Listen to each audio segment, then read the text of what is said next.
बिस्मिल्लाहिर्रहमानिर्रहीम। उर्दू रेडियो में खुशामदीद। जैसे ही मैंने उस बारे में सोचना शुरू किया, मेरे कानों में फिर से वही सरगोशी नुमा पुकार सुनाई दी, शहीरा। मैं मारे घबराहट के उछल पड़ी। फौरन ही सर घुमाकर पीछे देखा, लेकिन पीछे तो कोई भी नहीं था। मैं हैरान परेशान खड़ी इधर उधर देखती रह गई। यूं ही नज़र घुमाते हुए मुझे एक दरख्त के पीछे किसी की झलक दिखाई दी। मैं वहां जाना नहीं चाहती थी, लेकिन फिर भी यूं ही खिंची चली गई जैसे मकनातीस की तरफ लोहा खींचता है। अम्मा किसी और औरत से बातें कर रही थी। मैंने दरख्त के करीब जाकर देखा, लेकिन जिसकी झलक मुझे वहां नजर आई, अब वो वहां मौजूद नहीं था। मैं वापसी को पलटी तो अचानक किसी ने मेरा हाथ थाम लिया, लेकिन ना तो कोई शख्स नजर आया, ना किसी का साया। अलबत्ता वो हाथ पर मजबूत गिरफ्त अभी भी मौजूद थी। ये मामला देखकर मेरी खौफ से घिघी बंद गई। मैंने किसी को बुलाना चाहा, लेकिन मेरी आवाज़ भी बंद हो गई। मैं बेबसी से इधर उधर देखने लगी। उस पुरस्रार आवाज़ ने कहा, डरो मत शहीरा, मैं तुम्हें कुछ नहीं कहूँगा, कोई तकलीफ नहीं दूंगा, बस तुम सुकून से मेरी बात सुन लो। मैंने डरते डरते अंदाज में सरगोशी करते हुए कहा, तुम कौन हो? मुझे नज़र क्यों नहीं आ रहे? लोग अब नदी के किनारे से हटकर खाला हमीदा के घर की तरफ जा रहे थे। मैं उन सबसे दूर तन्हा उस दरख्त के पास खड़ी थी। मेरा सारा जिस्म खौफ से कपकपा रहा था।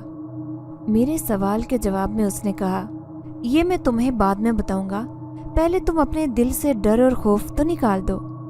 मैंने आसपास देखा। चांद की मध्यम सी रोशनी में मुझे वहाँ कोई नज़र नहीं आया।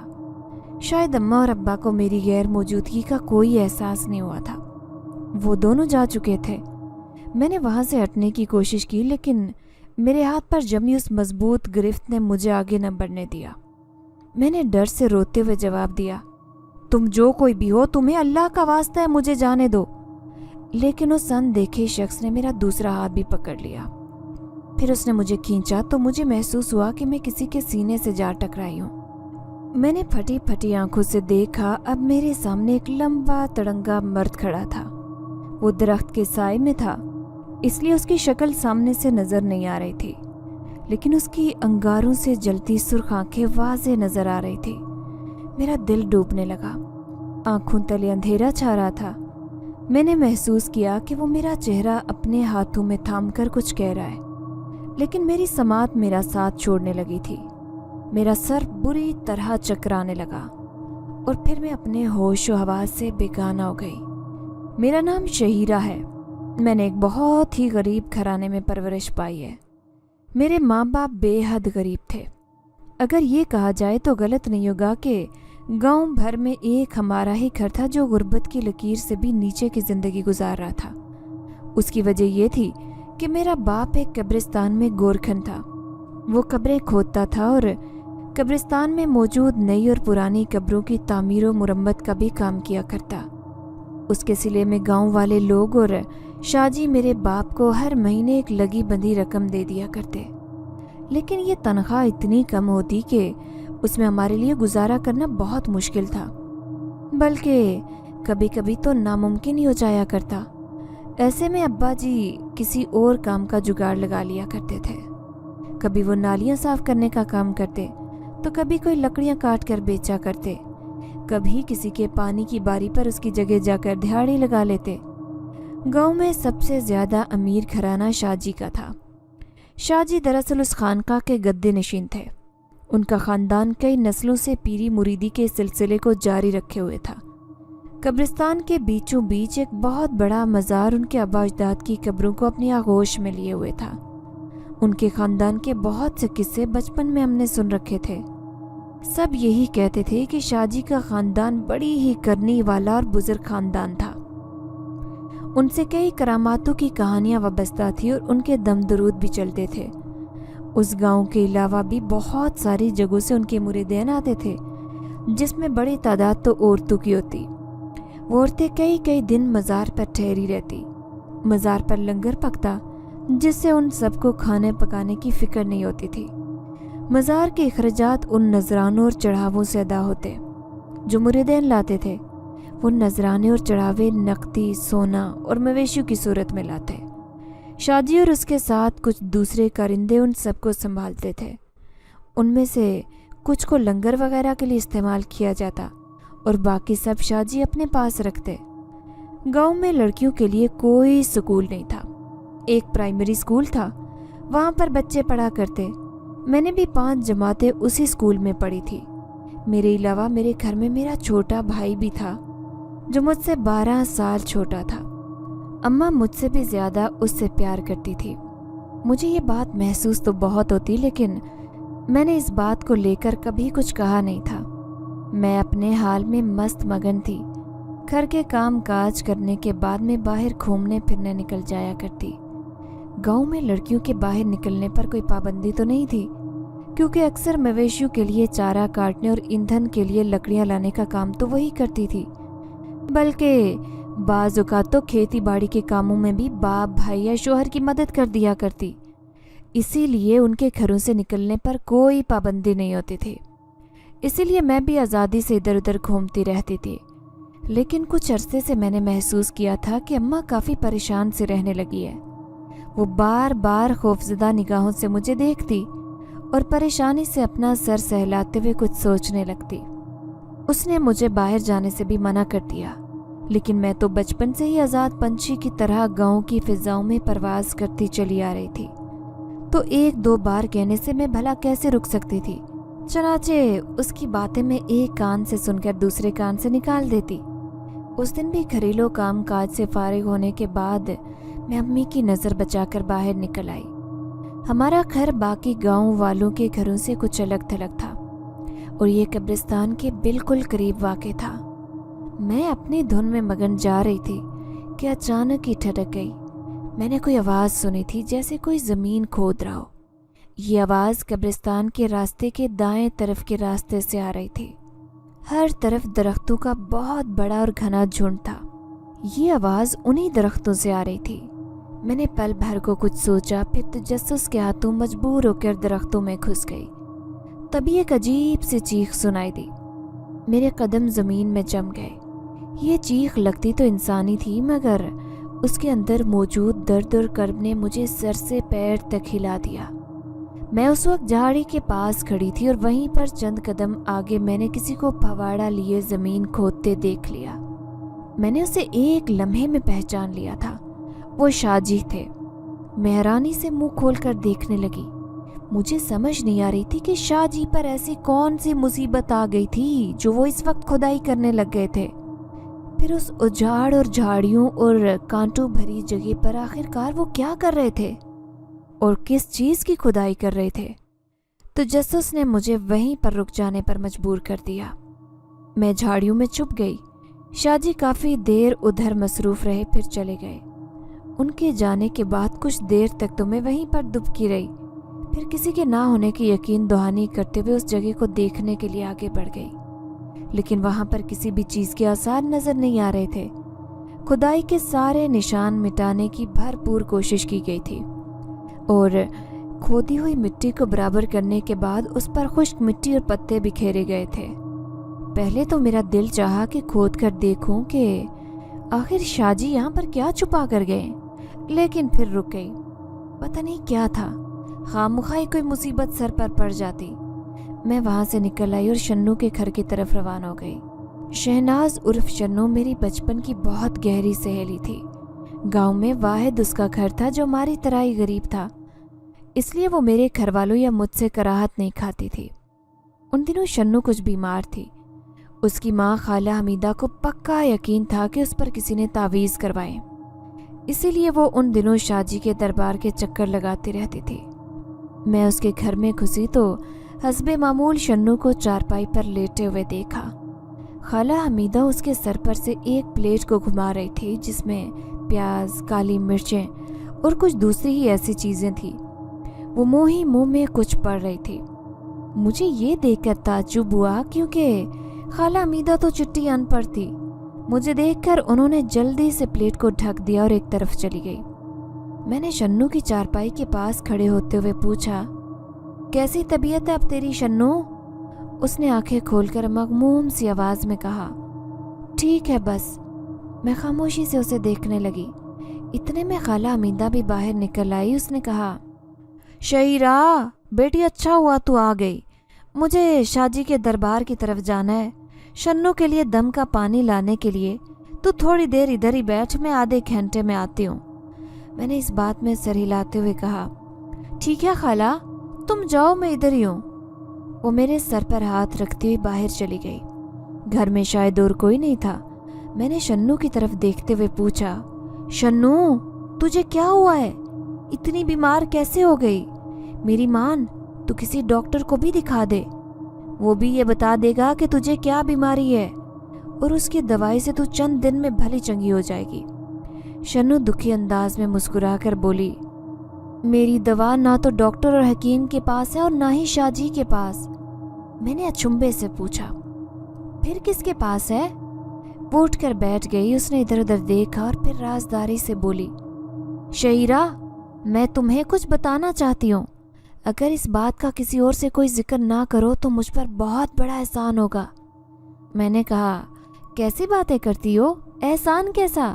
تمہارا کوئی راز آج تک میں نے کبھی کسی سے کہا ہے؟ میری بات سن کر اس نے کہا، دراصل مجھے کوئی ایسی بیماری نہیں ہے جو اماں نے مشہور کر رکھی ہے، نہ ہی مجھ پر کوئی تعویذ یا سیب وغیرہ ہے۔ میں بس ایک بار چکرائی تھی تو اماں مجھے دم کروانے شاہ جی کے پاس لے گئی۔ وہاں اس نے اماں کو باہر بھیج دیا اور مجھے… وہ اپنی بات ادھوری چھوڑ کر سسکنے لگی۔ میں ساکت بیٹھی سن رہی تھی۔ چند لمحے بعد وہ خود پر قابو پاتے ہوئے بولی، شہیرہ میرے اور اماں کے علاوہ یہ بات اور کوئی نہیں جانتا کہ میں شاہ جی کے ناجائز بچے کی ماں بننے والی ہوں۔ اسی لیے میری اماں نے یہ بیماری والی داستان گھڑی ہے تاکہ لوگوں کے سوالات سے بچ سکے اور ہم لوگ کسی طرح اس مصیبت سے نجات حاصل کر سکیں۔ وہ جو کچھ بتا رہی تھی وہ تو میں سوچ بھی نہیں سکتی تھی۔ میں تو سبھی دوسرے لوگوں کی طرح شاہ جی کو کوئی پانچا ہوا بزرگ سمجھتی تھی۔ اگرچہ اس کا حلیہ مجھے کچھ اچھا نہیں لگتا تھا، لیکن وہ اتنا گرا ہوا ہے یہ تو میں نے کبھی سوچا بھی نہیں تھا۔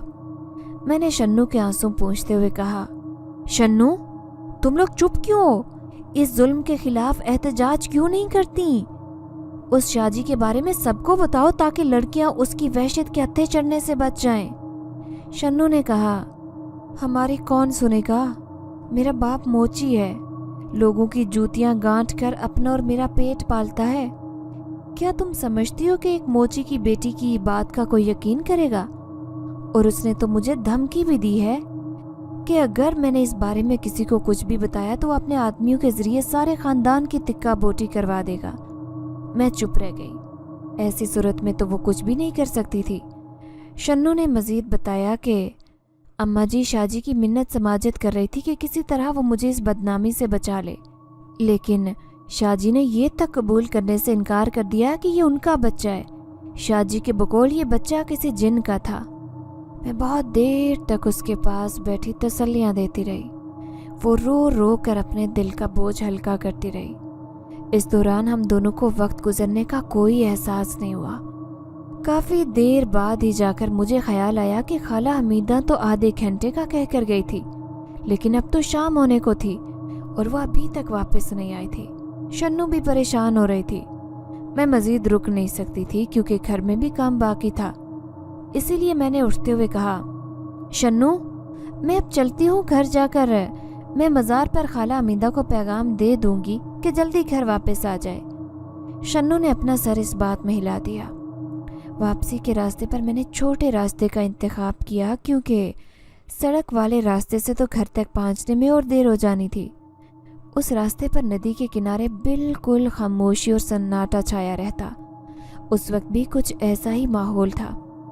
پتہ نہیں کیوں اچانک میرے دل پر گھبراہٹ سے طاری ہونے لگی، حالانکہ میں کوئی پہلی بار یہاں سے نہیں گزر رہی تھی۔ اس سے پہلے بھی کئی بار یہ راستہ استعمال کر چکی تھی، لیکن آج ندی والے موڑ پر پہنچ کر ہی کچھ عجیب سا احساس ہونے لگا جسے میں سمجھ نہیں پا رہی تھی۔ ایک بار تو دل کیا کہ لوٹ جاؤں، سڑک سے ہی گھر کی طرف بڑھ جاؤں، لیکن پھر ڈھلتے ہوئے سورج نے مجھے اس راستے پر قدم بڑھانے پر مجبور کر دیا۔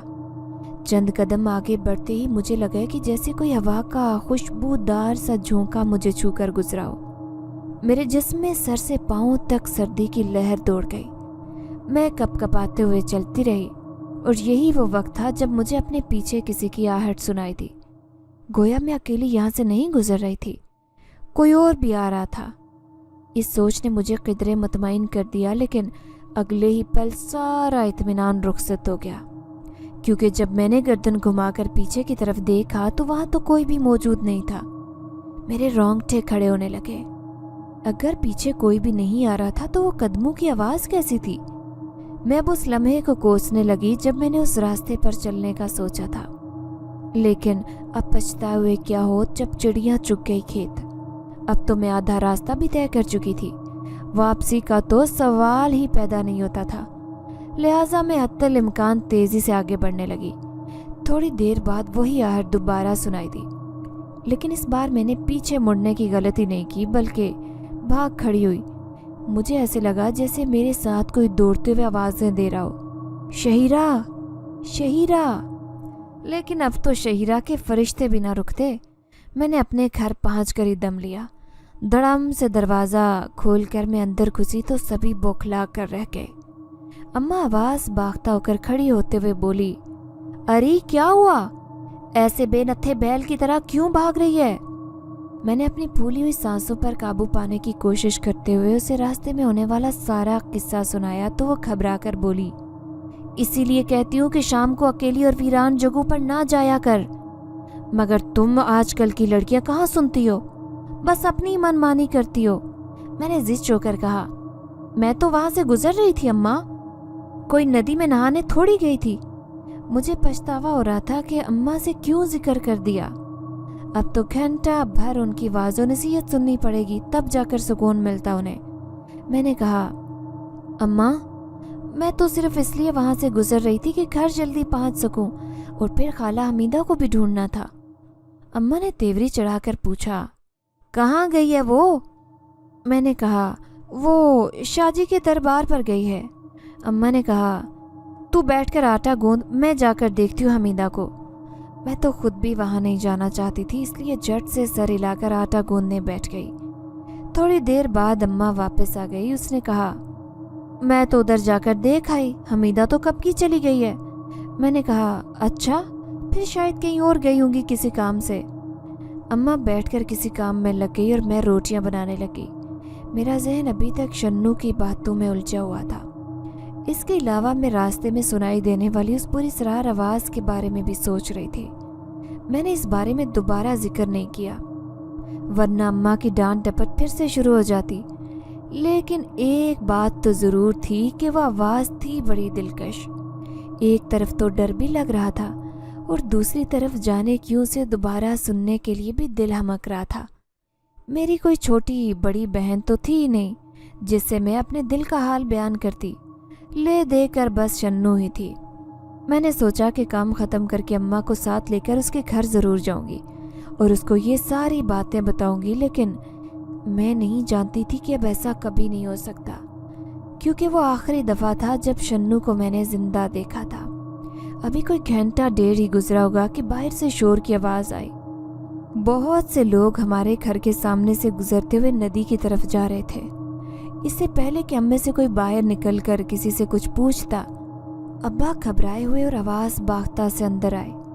उन्हें परेशान देखकर अम्मा भी घबरा गई। उन्होंने पूछा, क्या हुआ है, इतने परेशान क्यों हैं आप, और बाहर शोर कैसा है?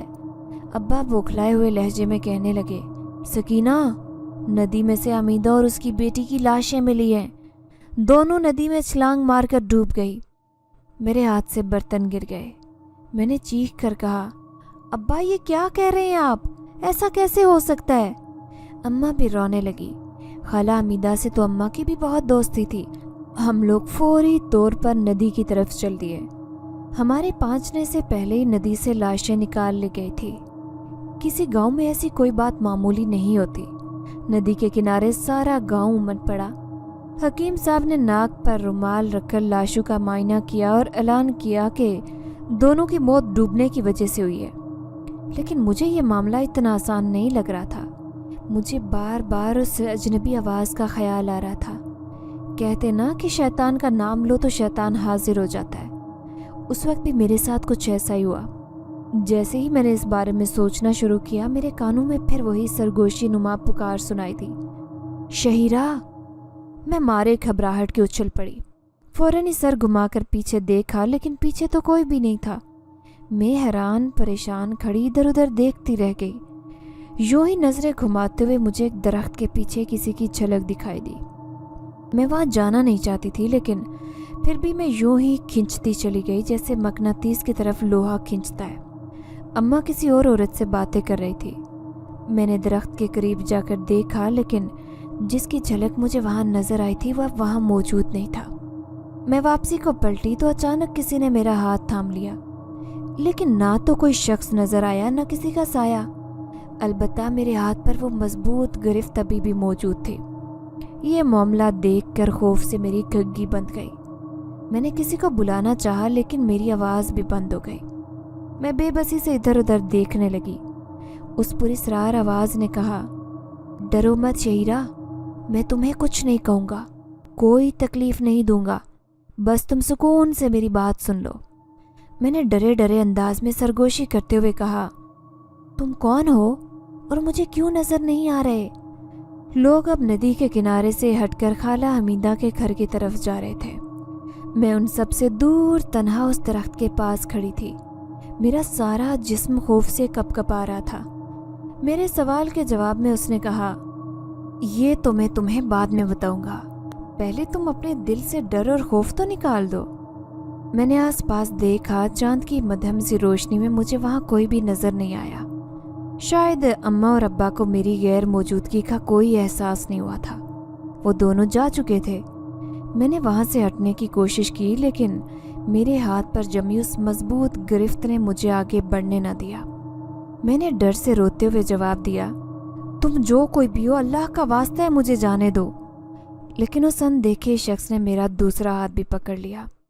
फिर उसने मुझे खींचा तो मुझे महसूस हुआ कि मैं किसी के सीने से जा टकराई हूँ। मैंने फटी फटी आंखों से देखा। अब मेरे सामने एक लंबा तड़ंगा मर्द खड़ा था। वो दरख्त के साए में था, इसलिए उसकी शक्ल सामने से नजर नहीं आ रही थी, लेकिन उसकी अंगारों से जलती सुर्ख आंखें वाज़े नजर आ रही थी। मेरा दिल डूबने लगा। आंखों तले अंधेरा छाया रहा। मैंने महसूस किया कि वो मेरा चेहरा अपने हाथों में छुपाकर कुछ कह रहा है, लेकिन मेरी समात मेरा साथ छोड़ने लगी।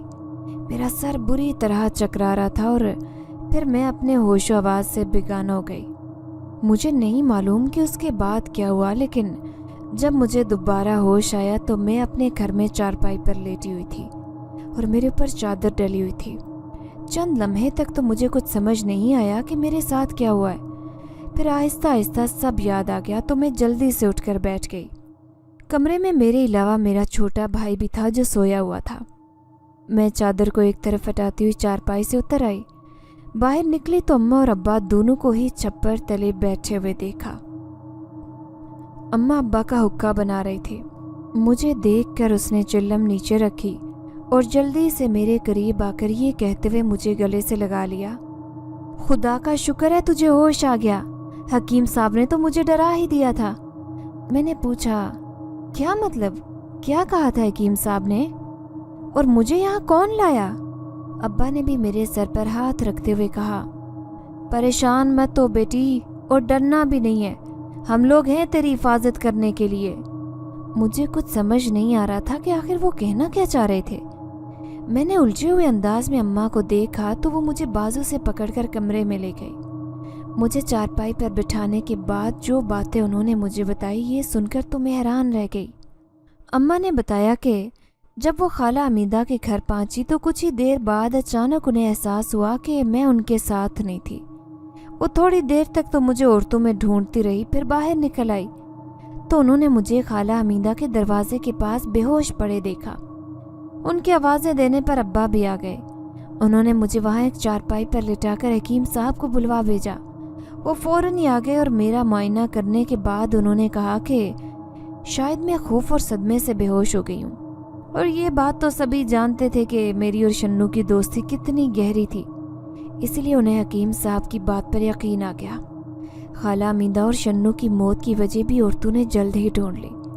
बाज़ तजर्बा कार औरतों को पता चल गया था कि शन्नू हामला थी और ये कहा जा रहा था कि खाला हमीदा ने बेटी के इस अमल से आगाह होने के बाद ही पहले तो उसे मार दिया, फिर नदी में छलांग लगा दी। शन्नू के अब्बा तक भी ये खबर पहुंची और उनका दिल इस जिल्लत को बर्दाश्त नहीं कर सका। वो दिल का दौरा पड़ने से जाम बहक हो गए। मैं ये सब सुनकर रोने लगी। शन्नू मेरी बहुत अजीज सहेली थी। अम्मा कुछ देर तो मेरे पास बैठी रही, फिर बाहर चली गई। शन्नू और उसके माँ बाप की मैयतें दफना दी गई। एक ही घर से 3-3 जनाजे उठने पर सारे गांव में सोग के साथ डर की फिजा भी तारी हो गई। लोग खास तौर पर औरतें बाहर निकलते हुए खौफ खाने लगी। सभी सरे शाम खाना खाकर कमरों में बंद हो जाते। मैं भी उस वक्त अपने कमरे में लेटी हुई थी। दिन भर शन्नू की मौत का गम मनाते हुए मुझे उस पुरस्रार अजनबी की याद ही नहीं आई जो नदी के किनारे अचानक ज़ाहिर हो गया था। उसके बारे में सोचते हुए एक और ख्याल आया तो मैं चौंक गई। जहाँ तक मुझे याद था मैं उस अजनबी की बाहों में ही बेहोश हो गई थी। फिर मैं शन्नू के घर तक कैसे पहुंची? क्या कोई मुझे उठाकर वहां ले गया था? हाँ, तुम सही समझ रही हो। ये आवाज़ सुनकर मैं उछल पड़ी। ये तो वही आवाज़ थी जो उस दिन सुनी थी। मैंने आंखें फाड़ फाड़ कर देखा। खिड़की से आने वाली चांदनी में मैंने फिर उस धुआं से वजूद को देखा। शायद उसने भी मेरे चेहरे पर खौफ के तासुरात देख लिए थे।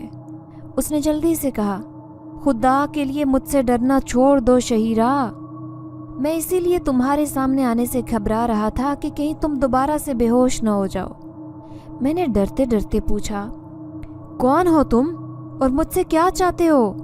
क्यों बार बार मेरे सामने आ जाते हो? उसने कहा, अगर तुम खौफजदा होकर चीखने चिल्लाने से गुरेज का वादा करो तो मैं तुम्हें अपने बारे में बता सकता हूँ। मैंने कहा, ठीक है, मैं वादा करती हूँ कि चीखूंगी चिल्लाऊंगी नहीं। अब बताओ कि तुम कौन हो? उसने कहा, मैं जिन्नात के बादशाह का बेटा हूँ और मेरा नाम याकूत है। मैंने जब पहली बार उस नदी पर देखा था तुम्हें तो तब वहां से मैं गुजर रहा था। तुम्हें देखकर बेख्तियार हो गया और अपना दिल तुम पर हार बैठा। मैं चाहता था कि तुम भी मेरी मोहब्बत से वाकिफ हो जाओ, इसलिए जल्दबाजी में तुम्हें अपनी मौजूदगी का एहसास दिलाया, इसलिए तुम बेहोश हो गई। शहीरा, मैं तुमसे मोहब्बत करता हूँ, फिर तुम मुझसे क्यों डरती हो? मैं हैरत से मुंह खोले उसकी बातें सुन रही थी। वो चुप हुआ तो मैंने कहा, देखो तुम जो कोई भी हो, मैं तुमसे इल्तिजा करती हूँ कि मुझे मेरे हाल पर छोड़ दो। यहाँ से चले जाओ और मेरा पीछा छोड़ दो।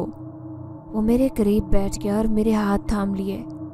मुझे अपनी रीढ़ की हड्डी में सर्दी की लहर की सरायत करने का एहसास हुआ। उसने कहा, मैं तुम्हें कैसे छोड़ सकता हूँ शहीरा? तुम मेरे दिल में समा गई हो। तुम्हारे बगैर अब मैं जिंदा रहने का सोच भी नहीं सकता। और तुम हो कि मुझे छोड़ देने और दूर चले जाने का कह रही हो? नहीं शहीरा, मैं तुम्हें कभी छोड़कर नहीं जाऊंगा, किसी कीमत पर भी नहीं। उसके लहजे में मोहब्बत की इतनी शिद्दत थी कि मैं मज़ीद कुछ भी ना कह सकी। वो मेरे मज़ीद करीब हो गया और मैं ना चाहने के बावजूद उसकी बाहों में बहकने लगी। वो रात मेरी ज़िंदगी की एक बड़ी अजीब और नाकाबिले फरामोश रात थी। एक जिनज़ादा, वो भी शहनशाह जिन्नात का बेटा, मेरी मोहब्बत का दावेदार बन गया था। लेकिन उसकी इस हद दर्जा कुर्बत के बावजूद पता नहीं क्यों मुझे उसके इस रूप से घबराहट होने लगी। वो सुबह से पहले दोबारा आने का वादा करके चला गया। मैं दिन भर उसके बारे में सोचती रही। उसके बारे में सोचते हुए मैं ख्यालात में इस हद तक गर्क थी कि कोई काम भी ढंग से नहीं कर पाई। अम्मा मेरे उस रवैये से आजिज़ आ गई थी, लेकिन मुझे किसी चीज़ से कोई फ़र्क नहीं पड़ा। दिन गुजरा और रात हो गई। खाना खाने और सबको खिलाने के बाद मैं भी रात को सोने के लिए कमरे में आ गई। अम्मा भी मेरे पीछे पीछे आई। मैंने अम्मा से कहा कि अम्मा, आप क्यों आई हैं यहाँ? अम्मा मुझे देखकर फिक्रमंदी से कहने लगी, तेरी तबीयत सुबह से ठीक नहीं थी, इसीलिए तो आज मैं तेरे साथ सो जाती हूँ। मैंने जल्दी से अम्मा को कहा, नहीं अम्मा, मैं बिल्कुल ठीक हूँ, तुम जाओ, अब्बा का ख्याल रखो, मेरी फिक्र ना करो। अम्मा कुछ देर तक चुप खड़ी रही, फिर सर हिलाकर बाहर निकल गई। मैं दरवाजे को अंदर से बंद करके बिस्तर पर लेट गई। थोड़ी देर में ही मैं गहरी नींद में चली गई। अचानक किसी अनदेखे एहसास से मेरी नींद उचट हो गई। मेरा दिल जोर जोर से धड़कने लगा। वो आ गया था। मुझे अपने हाथों पर किसी का लम्स महसूस हुआ। मेरे हाथ कपकपाने लगे। शदीद सर्दी में मेरा जिस्म पसीने में शराबूर हो गया। खौफ से मेरी घुग्गी बंद गई। मैंने बमुश्किल हकलाते हुए लहजे में कहा, मम, मुझे तुमसे डर लगता है। मेरी आवाज़ सुनकर मुझे उसकी हंसी सुनाई दी। उसने मोहब्बत भरे लहजे में कहा, क्यों डर लगता है मुझसे? शहीरा, मैं तुमसे कितनी मोहब्बत करता हूँ, तुम कभी जान नहीं सकती। मैंने उससे कहा कि अगर तुम्हें मुझसे मोहब्बत है तो मेरे सामने असल रूप में मत आया करो, मुझे तुमसे डर लगने लगता है। उसकी आवाज़ सुनाई दी। तो फिर किस रूप में आऊँ? मैंने कहा कि जो हम इंसानों का रूप है उसमें आया करो, फिर मुझे तुमसे खौफ भी महसूस नहीं होगा। चंद लम्हे की खामोशी के बाद उसकी आवाज़ सुनाई दी, ठीक है। थोड़ी देर बाद मेरे सामने खूबसूरत नौजवान खड़ा था जिसके जिस्म से बेतहाशा खुशबुएं फूट रही थी। कमरे में तो अंधेरा ही छाया हुआ था, लेकिन इसके बावजूद मुझे वो साफ और वाज़ेह नज़र आ रहा था। शहजादे याकूत का ये रूप ऐसा हसीन था कि मेरा दिल उस पर आ गया। वो नज़दीक आया तो मैंने बड़ी खुद सुपुर्दगी के साथ अपना आप उसके हवाले कर दिया। शहीरा की माँ सकीना बेगम रात को पानी पीने के लिए उठी तो उसको शहीरा के कमरे से किसी की सरगोशियाँ सुनाई देने लगी। सकीना की पेशानी पर बल पड़ गए। वो जल्दी जल्दी तेज़ कदमों से शहीरा के कमरे की तरफ बढ़ी। सकीना दरवाजे के बाहर चुपके से खड़ी हो गई। शहीरा के कमरे से किसी मर्द के बोलने की आवाज़ें आ रही थी। कोई बहुत धीमे लहजे में बात कर रहा था। सकीना ने दरवाजे में पड़ी एक झुर्री से अंदर झांका तो उसे कोई भी दिखाई नहीं दिया। सकीना ने बेचैनी से दरवाजे पर हाथ मारते हुए शहीरा को आवाज़ें देने शुरू की, शहीरा, शहीरा, दरवाज़ा खोल। उस वक्त मैं और याकूत एक दूसरे में गुम थे। अम्मा की आवाज़ सुनकर मैं घबरा कर उठ बैठी। इतनी रात गए, अम्मा क्यों आवाज़ें दे रही हैं? या अल्लाह, खैर हो। मैंने खुद कलामी की और आगे बढ़कर दरवाज़ा खोल दिया। दरवाज़ा खुलते ही अम्मा तेज़ी से अंदर आई। वो सारे कमरे में यूं देख रही थी जैसे किसी को ढूंढ रही हूँ। मैं उनके ऐसा करने से परेशान हो गई। मैंने हैरत से अम्मा को देखा और कहा, क्या हुआ है अम्मा, खैर है? इतनी रात गए क्यों उठकर आ गई हो और इतनी परेशान क्यों हो? अम्मा ने मुझे जांचती नज़रों से देखा और गहरी सांस ली। अम्मा ने कहा, मैं पानी पीने के लिए उठी थी, मुझे तेरे कमरे से किसी की आवाज़ सुनाई दी। किसकी आवाज़? मैंने अम्मा को यूं देखा जैसे उन्होंने मेरी चोरी पकड़ ली हो। अम्मा ने मुझे घूर कर देखा तो मेरे चेहरे का रंग पीला पड़ गया। हाँ, किसी मर्द की आवाज़ आ रही थी तो मैं तेरे कमरे में आ गई, मगर मुझे तो तेरे सिवा और कोई नज़र नहीं आया। मैंने नफ़ी में सर हिलाया और उलझे हुए लहजे में कहा, नहीं अम्मा, तुम्हें कोई गलत फहमी हुई है। मैं तो अभी तुम्हारे बुलाने पर जागी हूँ और मुझे तो यहाँ किसी की मौजूदगी महसूस ही नहीं हुई। अम्मा मेरी बात सुनकर उलझ सी गई। मैं खुद भी दिली दिल में डर गई थी। शायद अम्मा ने मेरी और याकूत की बातें सुन ली थी, मगर मैंने अम्मा के सामने खुद को परेशान जाहिर नहीं किया। मैंने उनका जहन बटाते हुए कहा, अरे अम्मा, आपने ज़रूर कोई ख्वाब देखा है और ख्वाब में सुनी गई आवाज़ों को हकीकत में समझ लिया है। चले अब सोएं, इधर ही सो जाएं मेरे कमरे में। मैंने अम्मा को तसल्ली देने की कोशिश की। मेरी बात सुनकर अम्मा ने कहा, मगर बेटा, मैंने खुद साफ सुना था, हो सकता है मुझे गलत फहमी हुई है। अम्मा ने पुरसोच नज़रों से मुझे देखते हुए कहा और मेरे पास ही लेट गई। मुझे उसके बाद सारी रात नींद नहीं आई। मैं सोचती रही कि कहीं अम्मा को उन सब का पता चल गया तो क्या होगा। सुबह होते ही मुझे घर वालों का रवैया कुछ अजीब महसूस हुआ। अम्मा और अब्बा को एक दूसरे से सरगोशी में खुसर फुसर करते देखा, मगर मेरे आने पर वो दोनों कंखियों से मुझे देखते हुए चुप हो गए। मैंने अम्मा को सवालिया नज़रों से देखते हुए कहा, अम्मा, सब ठीक तो है ना? क्या बात है? मुझसे क्या छुपा रहे हैं आप लोग? अम्मा और अब्बा दोनों ही घबरा से गए। अब्बा ने बौखलाए हुए अंदाज में कहा, कुछ नहीं बेटा, हम तो कुछ भी नहीं कह रहे थे। मैंने खफा नज़रों से उन्हें देखा। ठीक है अब्बा, कोई बात नहीं। मैं बाहर निकल आई। पता नहीं अम्मा अब्बा से क्या खुसर पसर कर रही थी। हो ना हो वो रात वाली बात ही बता रही होंगी। मुझे डर लगने लगा। अगर अम्मा भी शाजी के पास चली गई तो میرا اشر بھی میری دوست جیسا نہ ہو۔ یہ سن کر میں کانپ گئی۔ میں نے اماں کے سامنے ہر ممکن احتیاط برتی اور خلاف معمول کافی دیر تک اماں کے پاس بیٹھی ان سے باتیں کرتی رہی۔ اماں بھی رات والی بات بھول گئی۔ سکینہ نے شہیرہ کو باہر جاتے دیکھا تو جلدی سے اپنے شوہر سے کہا، میں دوپہر کو کوئی بہانہ بنا کر نکل جاؤں گی، شاہ جی کے پاس ان کو ساری صورتحال جا کر بتاؤں گی اور تعویذ بھی لکھوا کر لے آؤں گی، بس شہیرہ کو کچھ نہیں معلوم ہونا چاہیے۔ شہیرہ کے باپ نے کہا، ارے نیک بخت، تم بالکل کسی بات کی فکر مت کرو، شہیرہ کو میں خود سنبھال لوں گا، تم بے فکر ہو کر جاؤ۔ میں نے دیکھا اماں دوپہر میں کہیں چلی گئی تھی۔ ابا سے پوچھا تو اس نے کہا کہ وہ گاؤں کے یہ گھر میں کسی کام کے سلسلے میں گئی ہے، لیکن میں مطمئن نہیں ہوئی۔ کچھ تھا جو غلط تھا۔ میں نے سوچا کہ مجھے یاقوت کو اس بارے میں آگاہ کرنا چاہیے، وہ پتہ چلا لے گا کہ یہ سب کیا ہو رہا تھا۔ لیکن اس کے آنے سے پہلے اماں بھی آ گئی اور اس نے آتے ہی مجھے ساتھ لے جانے کو کہا۔ میں نے چونک کر پوچھا، کہاں جانا ہے؟ انہوں نے کہا، شاہ جی کے دربار میں صفائی کا کام ملا ہے، لیکن تو جانتی ہے مجھ اکیلی سے کچھ نہیں ہوگا، اسی لیے تجھے ساتھ لے جانے آئی ہوں۔ میرا دل تو مطمئن نہیں ہو رہا تھا۔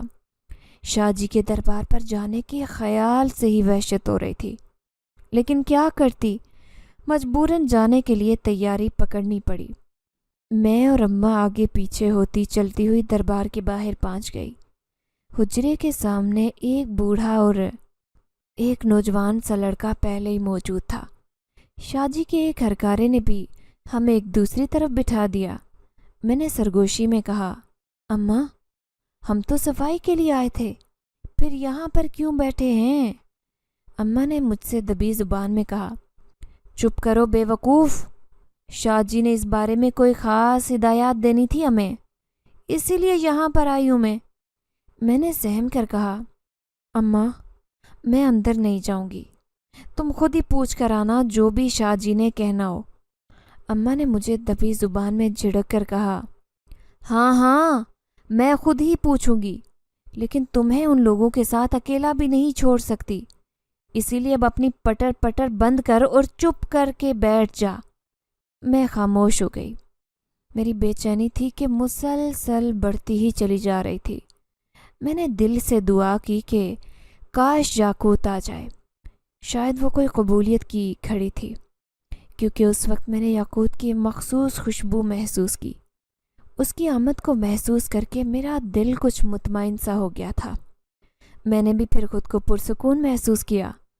تھوڑی ہی دیر کے بعد پہلے وہ بوڑھا شخص نکلا، پھر نوجوان ہاتھ میں ایک تعویذ اٹھائے باہر نکل آیا۔ اگلے لمحے شاہ جی کا ایک ہرکارہ ہمارے سروں پر ہی مسلط ہو گیا۔ چلو بی بی، اب تمہاری باری ہے۔ اماں نے مجھے اپنے ساتھ ہی کھینچ کر کھڑا کر دیا تھا۔ یاقوت کی موجودگی میں بالکل بے جھجک ہو کر اندر چلی گئی۔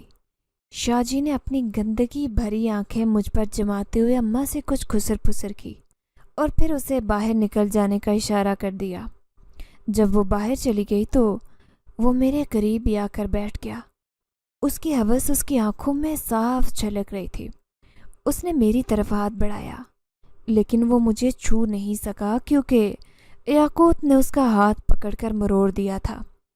وہ چیخنا چلانا چاہتا تھا، لیکن یاقوت نے اس کی آواز بالکل بند کر دی تھی۔